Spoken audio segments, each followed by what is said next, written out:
आता चालत राहणार आहे. आता जो बोलेल त्याच्या विरोधात नोटीस. सिंहस्थ कुंभमेळा सुरू आहे.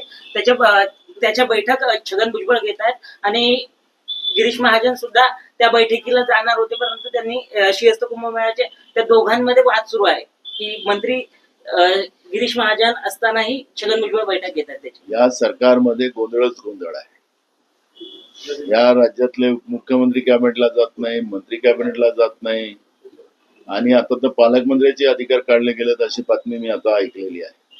त्यामुळे या सरकारमध्ये गोंधळाच गोंधळ आहे आणि सिंहस्थ कुंभमेळावा जो आपल्या नाशिकला होऊ घातलेला आहे त्याच्यासाठी श्रेयवादाची लढाई सुरू झालेली आहे. ती पहिल्या दिवशी सुरू झालेली आहे. छगन भुजबळ तर नंतर मंत्री झाले, पण छगन भुजबळ हे तेल लावलेला पलवान आहे. आता काय काय तेल लावून करेल यांचं ते आता येणारा काळ सांगेल. त्यामुळे इतकं सोपंही नाही छगन भुजबळ यांना.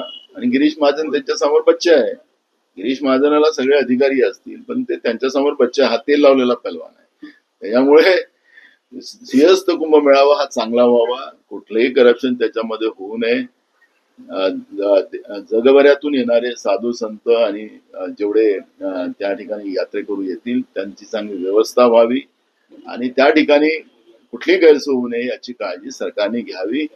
त्यांना कोणाला श्रेयवाद करायचा असेल हा तो त्यांचा विषय.